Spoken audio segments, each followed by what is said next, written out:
এত বাজে রাস্তা আমি কোনো দিন দেখিনি, কোনো দিন না। উফ, চালাতেই পারছি না এত। উহু, কি ভালো লাগছে বৃষ্টির মধ্যে। এত দূরে শিলিগুড়ি যেতাম, তাহলে তো আরো মজা হতো। বহরমপুর আমি একবার জিজ্ঞেস করে নিই মায়াপুরের রাস্তা কেনা। দাদা, এটা কি মায়াপুরের রাস্তাটা? ওই সামনে মন্দির। তো বৃষ্টি আর কি বলবো, আমি হাঁপিয়ে গেছি বৃষ্টিতে চালাতে চালাতে, এত বৃষ্টি। গুড মর্নিং ফ্রেন্ডস, আজকে 26 আগস্ট, আজকে জন্মাষ্টমী। তা আজকের আমি যাচ্ছি একটা নতুন জায়গা, সেটা হলো মায়াপুর। এবার মায়াপুরে আজকে একটা নতুন, আমার খুব এক্সাইটমেন্ট রয়েছে, কারণ আমি যাচ্ছি বাই স্কুটি। আর 130 কিলোমিটার প্রায়, তো তাও যাচ্ছি একটা নতুন এক্সপিরিয়েন্স করার জন্য। অনেকটাই রাস্তা, তা গুগলে দেখাচ্ছে 2.5 ঘন্টা, কিন্তু আমি একটু আস্তে আস্তে চালাবো দেখে ওই 3.5 থেকে 4 ঘন্টা মতন লাগবে মনে হয়।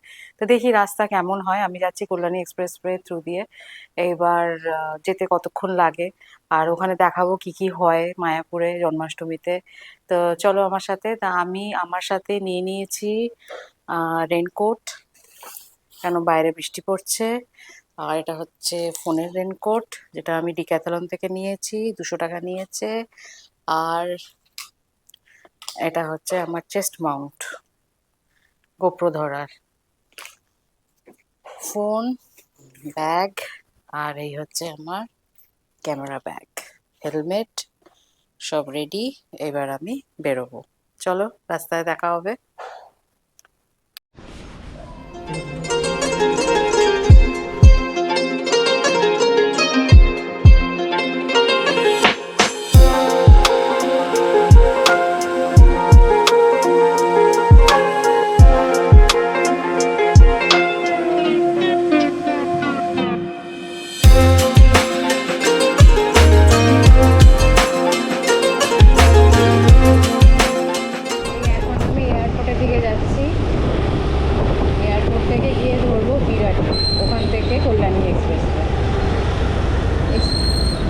রিসেন্টলি কল্যাণী এক্সপ্রেসওয়ের রাস্তাটা এত ভালো করেছে, দেখো কিরমভাবে জল জমেছে। হাই কপাল,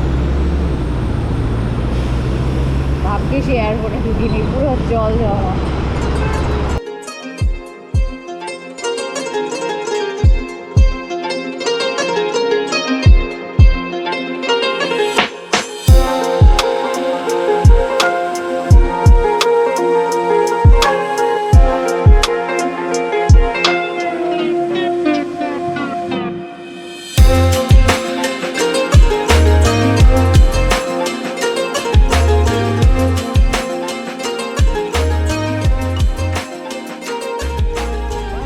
কন্ডিশন ভীষণ খারাপ, ভীষণ।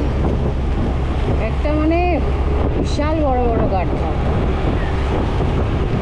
জল জমে রয়েছে আর রাস্তাগুলো খারাপ হচ্ছে।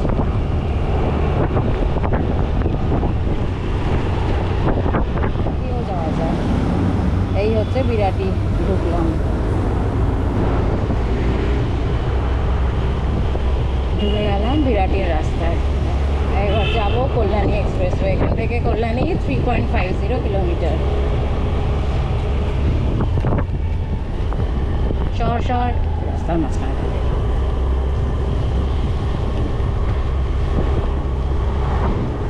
তোর কচুর শাক, শাপলা সব রয়েছে গাড়িটা নিয়ে।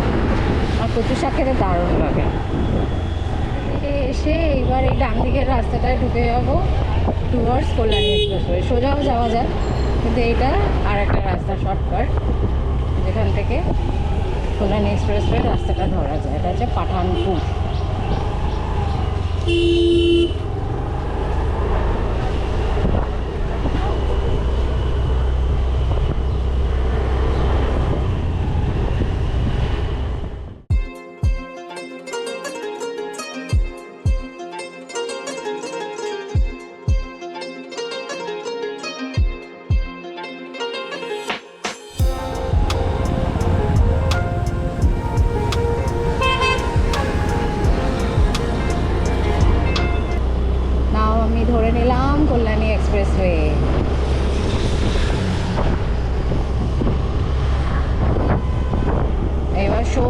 সোজা বেরিয়ে যেতে হবে, কোনো আর ডান দিক বাদিক নেই, সোজা।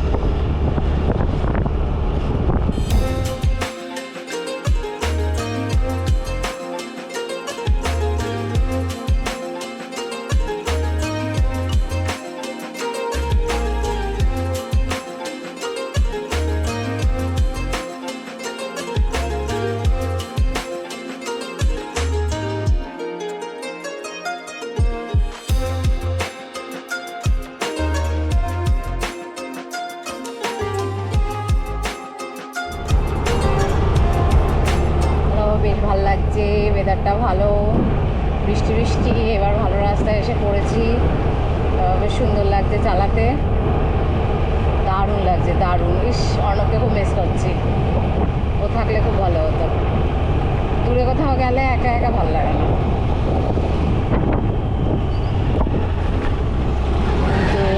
তো অফিস আছে, ওকে তো যেতে হবেই, আর আমার কাজ আমাকে করতে হবে।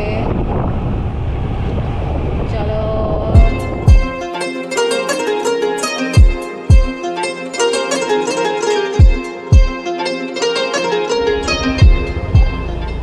আমি এত বাজে রাস্তা আমি কোনো দিন দেখিনি, কোনো দিন না। উফ, চালাতেই পারছি না, এত বাজে রাস্তা। ও, বুড়িটার কোমর ভেঙে দিল, তো বাজে রাস্তা।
হ্যালো।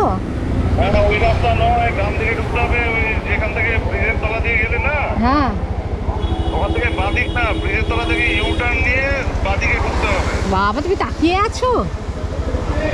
দেখো দেখো, তুমি যাও তাড়াতাড়ি। হ্যাঁ, রাস্তা ভুল হয়ে গেছে, যাচ্ছি। হুম।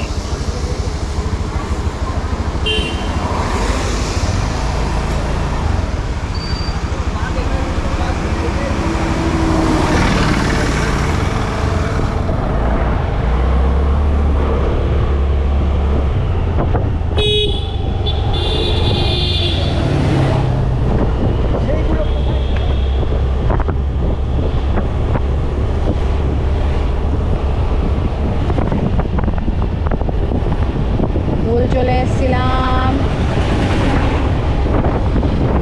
অর্ণ ঠিক করে দিল। ওই অর্ণ সবসময় আমাকে ফলো করতে থাকে, ভুল করবে জানে। ভুল রাস্তায় চলে এসছি।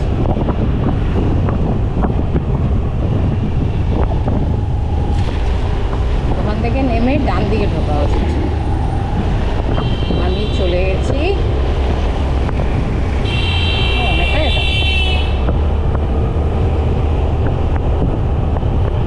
দিক থেকে নেমে দিয়ে যায় ঘুরতে হবে।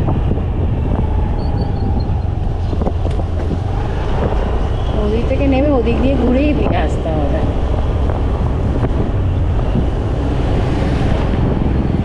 এই রাস্তাটা সোজা গিয়ে ইউটার্ন নিয়ে এই পাশেই আসতে হবে, কারণ ওদিক দিয়ে কোনো রাস্তা নেই এইদিকে আসার।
রেডি। এবার নেক্সট দিয়ে মানে ভারত পেট্রোলিয়ামে একটুখানি ব্রেক নিলাম, ফ্রেশ ট্রেশ হলাম। এখন আর আমার বাকি 41 মিনিটস, 30 কিলোমিটার।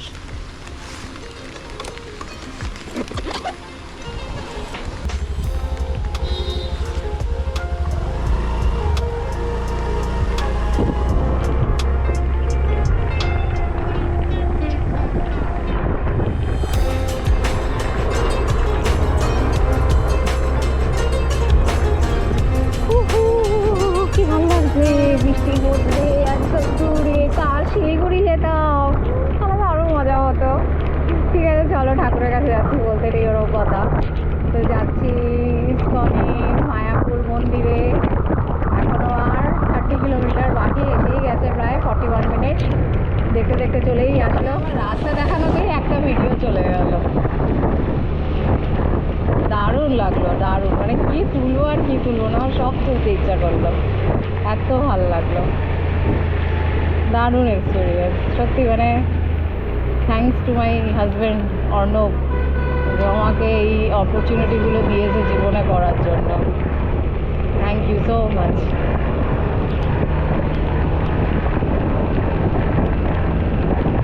সবসময় আমি ওই জন্য অর্ণবকে থ্যাংক ইউ জানাই, আমার মেয়েকে থ্যাংক ইউ জানাই।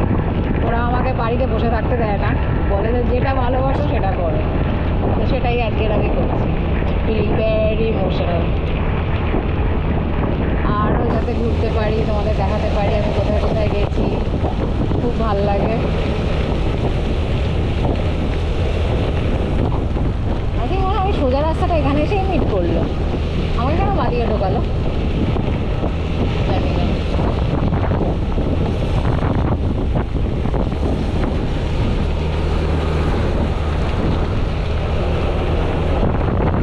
নদী যাচ্ছে নিচে দিয়ে, এই নদী এটা দেখা যাচ্ছে না, পরে দেখাচ্ছি, পরে বলবো এটা কি নদী।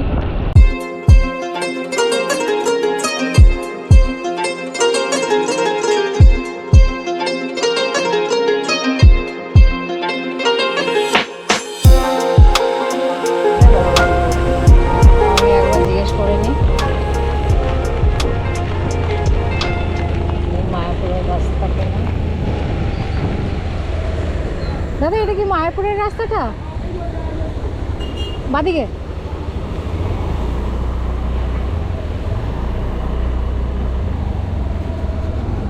এই ঢুকে গেলাম মায়াপুরের রাস্তা।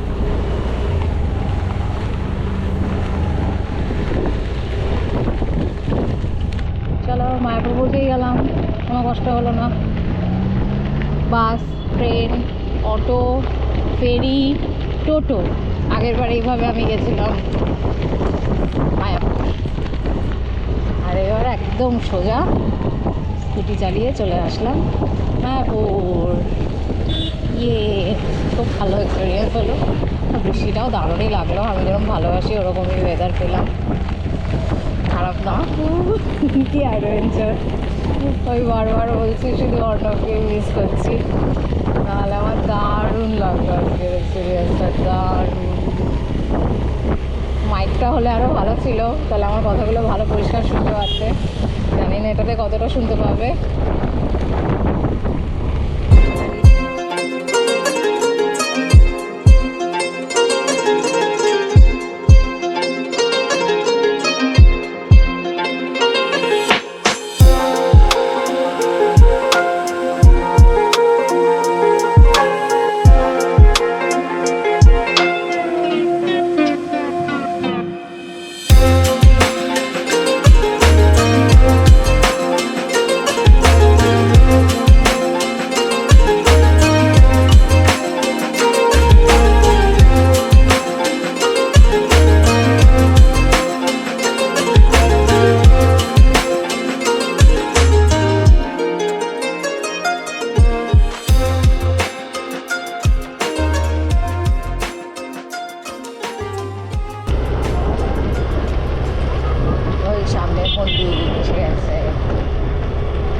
খুব ভালো লাগছে দেখতে, দারুণ দারুণ, খুব সুন্দর বানিয়েছে।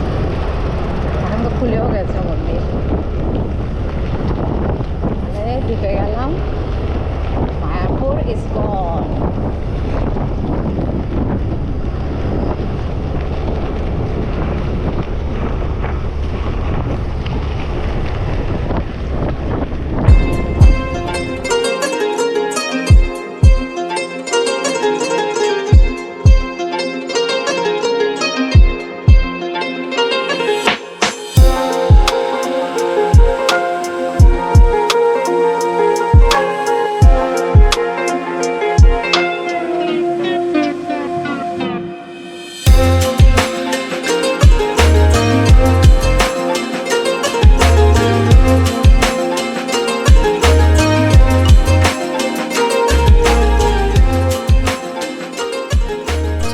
পৌঁছে গেছি, সব রেডি ফেডি করে আমার গোপ্রো মাইক।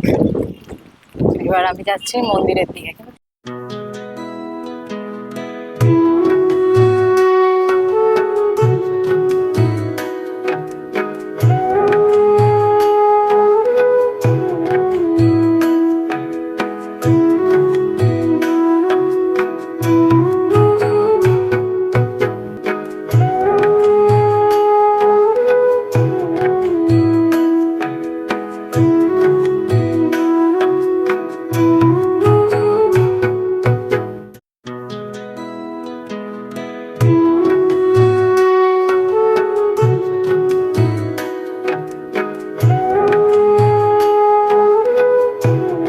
আধানের পেয়ে গেছি, চলো প্রসাদ খাওয়ার টিকিটের কাউন্টার খুঁজে পেয়ে গেছি।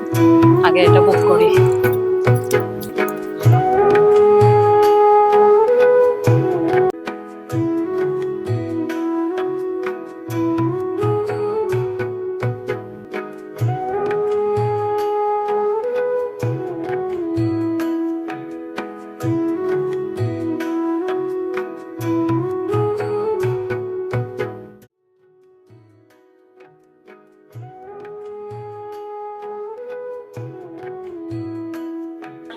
তাহলে একটু মুশকিল আছে, আমি একটা রওনা দিয়ে দাও, তাহলে বাইরে থেকেই খাই। মানে এখানে যদি খাই তাহলে একটার সময় খাবার দেবে, খেতে খেতে দুটো, আমার বাড়ি যেতে যেতে দেরি হয়ে যাবে। তার থেকে বাইরেই কোথাও খেয়ে নেবো। বাইরে এখানে ভেতরেও অনেক ভালো ভালো জায়গা আছে খাওয়ার, আমি আগের বার।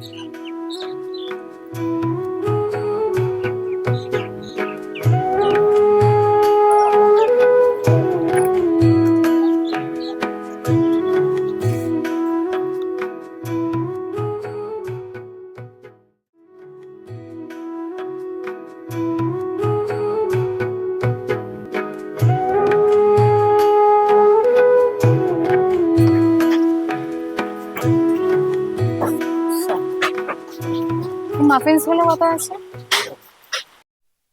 চলো আগে খেয়ে নি, খুব খিদা পেয়েছে। তো মাফিনস কিনলাম 20 টাকা দিয়ে।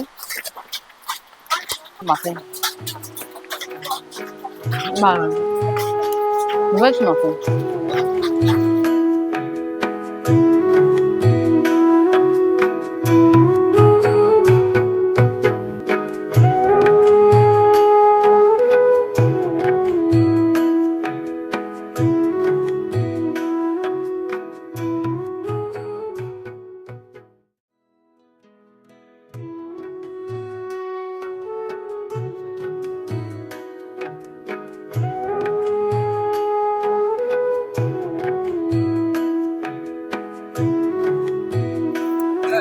এখানে নানান রকমের থাকার জায়গাও আছে, কোচ ভবন, গদা ভবন। ওখানে আগের থেকে প্রায় 60 days আগে থেকে বুক করে রাখতে হয়, তাহলে এখানে থাকাও যাবে। বুক করতে গেছিলাম যখন, তখন অলরেডি সব বুক হয়ে গেছিল। আমি অবশ্য 1-2 সপ্তাহ আগে বুক করতে গেছিলাম, কিন্তু সব বুক।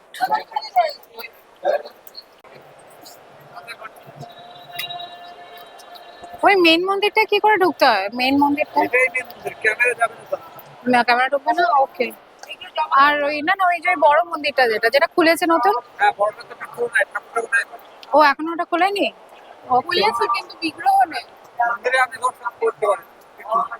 ওকে, তো ওটা ওটা কোথায় আছে? কোন দিক দিয়ে ঢুকতে হয়? কোন দিক দিয়ে ঢুকতে হয়? টিকিট কাটতে হবে। হ্যাঁ, সেবা অফিসে একটা পৌরসভা তারপরে আপনাকে একটা 50 টাকা নিয়ে একটা কোড দেন, তারপর মানে ওখানে ঠাকুর নেই কিন্তু মন্দিরটা দেখা যাবে। ওকে, বোঝা গেল।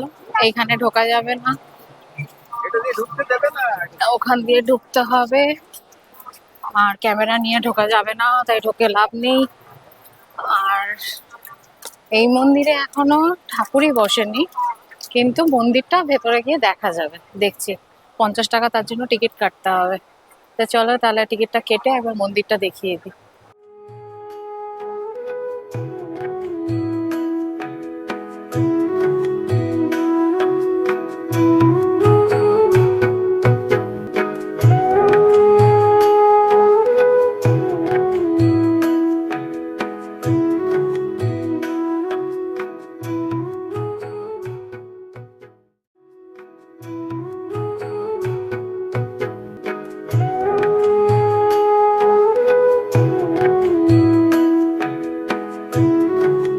মন্দিরটায় ঢোকার জন্য এই বড় মন্দিরটায় 12টা অবধি ওয়েট করতে হবে। 11টা থেকে টিকিট দেবে, কিন্তু 50 টাকা টিকিটের দাম। কিন্তু এখানে কিন্তু কোনো ঠাকুর এখনো বসায়নি, শুধু মন্দিরটা দেখা যাবে।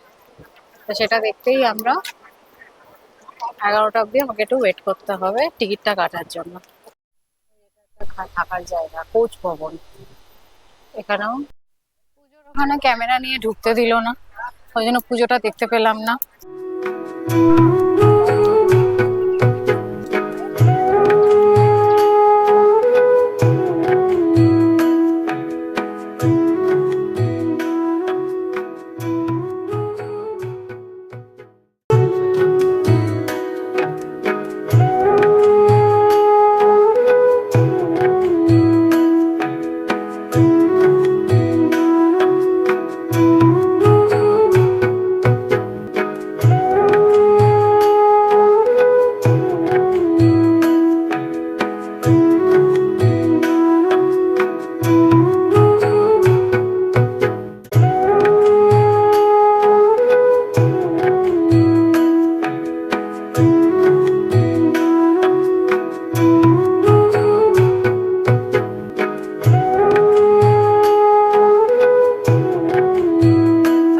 ঠাকুরের প্রসাদ নিয়ে নিলাম।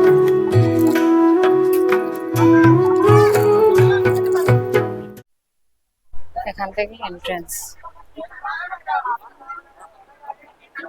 আমার ক্যামেরা আছে, তাই ঢুকতে পারবো না। আর ক্যামেরা ছাড়া ঢুকে লাভ নেই, আমি বাইরে থেকেই প্রণাম করে নিলাম। হয়ে গেছে, ঠাকুরের প্রসাদ নিয়ে নিয়েছি, প্রণাম করে নিয়েছি। এবার দেখি ওই বড় মন্দিরটায় যাওয়া যায় কিনা।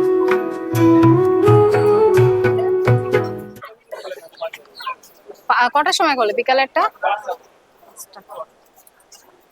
ইম্পসিবল। 5টা।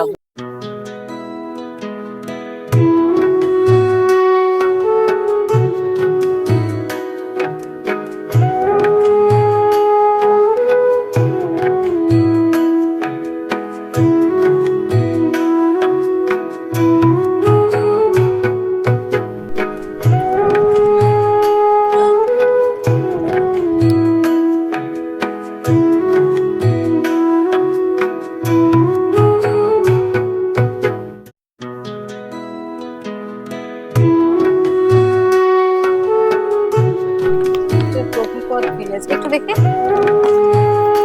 দাদা এটা কি আগে থেকে বুক করতে হয় না? প্রভুপদ, ওকে। যারা ডোনেশন করে তাদের। আর গোশালাটা কত দূর?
চালাতে সব থেকে বেশি ভালো লাগলো, যেহেতু ওয়াইল্ড লাইফ একটু ভালোবাসি।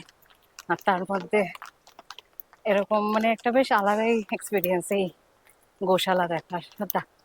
গরুগুলো দারুণ দারুণ, খুব সুন্দর ওরা মেল মেনটেন, খুব ভালো লেগেছে। আর সবাই খাওয়াচ্ছে দেখার মতন, খুব ভালো লাগবে। সব কেনাকাটি করতে পারো, ওখানে ঘি, মধু, ধূপ সব পাওয়া যায়। এই গরু গাড়ি করে যাবো, জায়গা আছে একজনে?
আমি নিলাম ভেজ পাস্তা, দ্বাদশী পাস্তা।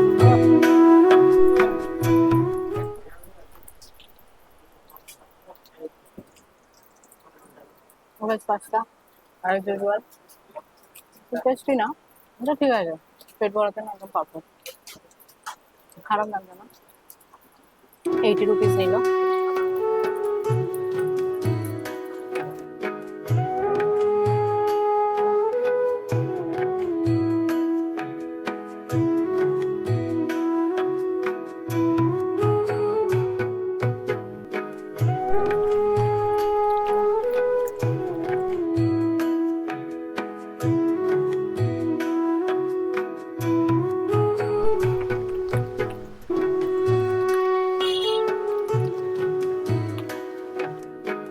ব্লগ এখানেই শেষ, মোটামুটি ভালোই ঘুরলাম। এখন তোমাদের পরে বলছি যে আমার স্কুটির জন্য কত পার্কিং ফিটা নিয়েছে, ওটা তোমাদের দেখিয়ে লিখে দেবো। আর মোটামুটি ভালোই কাটালাম আজকে, একটু বৃষ্টি বৃষ্টি বৃষ্টি, ঠিক আছে, কি আর করা যাবে, ঠাকুর যেটা চায় সেটাই হয়। সেরকম লোকও হলো না, আর হাতিও বেরোলো না। আমার হাতিটা দেখার খুব ইচ্ছা ছিল, আগের বার হাতি বেরিয়েছিল, এবার হাতি দেখতে পেলাম না। তা ঠিক আছে, কোনো ব্যাপার না, আবার দেখা হবে আমাদের নেক্সট ব্লগে। আজ এখানেই শেষ করলাম, চলো টাটা।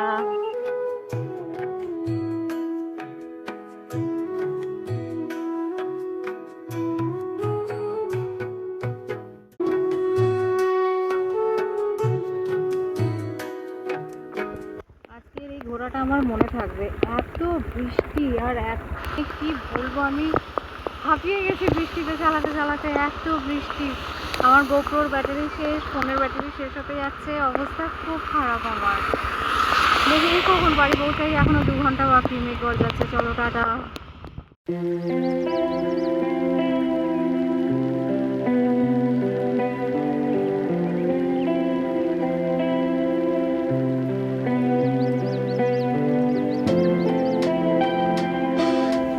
হ্যালো ফ্রেন্ডস, লাস্টে একটা মেসেজ দেওয়ার ছিল, সেটা হলো হচ্ছে যে আমি আসছিলাম বারাসাতের লাইন ধরে, কিন্তু রাস্তাটা এত খারাপ, মানে আমি মানে 40 কি 30-এর ওপরে উঠতে পারছি না।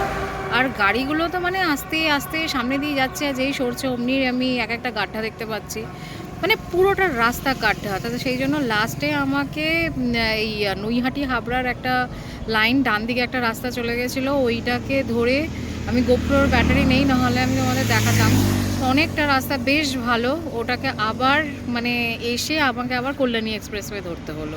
মানে নাহলে আমি না মানে স্কুটি টানতেই পারছিলাম না, মানে টাইম দেখাচ্ছিল প্রায় 6টা নাগাদ। তা এইবার সেই জন্য আমাকে আবার আসতে হলো কল্যাণী এক্সপ্রেসওয়ে। কল্যাণী এক্সপ্রেসওয়েতে কিছু মানে সোদপুরের জায়গাটাই সব থেকে খারাপ, আর তারপরে তো মানে পুরো মাখন, যাকে বলে বাটার। তো ওই জন্য একটা বিশাল বড় মেসেজ, যদি কেউ ফিরতে চাও বা যেতে চাও প্লিজ বারাসাত ধরো না। এই কল্যাণী এক্সপ্রেসওয়ের শুধু সোদপুর বা কিছু জায়গা হয়তো খারাপ, কিন্তু বাকিটা ভীষণ স্মুথ, ভীষণ, মানে আমি যাওয়ার সময় ভীষণ ভালোভাবে গেছি, তা আসার সময় অন্তত মানে ওটাই বললাম যে এত বাজেভাবে এসেছি, মানে এখন আমি আবার কল্যাণী এক্সপ্রেসওয়েটা ধরে এখন ভাল লাগছে, নাহলে অবস্থা খুব খারাপ হয়ে গেছিলো। তো মোটামুটি আর 1 ঘন্টা বাকি বাড়ি পৌঁছাতে, হয়ে যাবে মোটামুটি। এখন বাজে হচ্ছে 4:47, মানে 6টার মধ্যেই পৌঁছে যাব, কিন্তু অ্যাটলিস্ট মানে পুরো স্মুথ রাস্তায় যাচ্ছে, পুরো বাটার। কিন্তু আসার সময় বারাসাতে মানে খুব অবস্থা খারাপ ছিল, ভীষণই অবস্থা খারাপ হয়ে গেছিলো, আমি আর যেতেই পারছিলাম না, এত রাস্তা খারাপ ছিল। তাহলে এটাই মেসেজ দেওয়ার ছিল। চলো এটা এখানেই শেষ করছি, বাই বাই। আবার নেক্সট ব্লগে দেখা হবে, নতুন একটা মোটরসাইকেল নিয়ে মানে স্কুটি নিয়ে আবার যদি কোথাও যাই তাহলে আবার দেবো। চলো টাটা।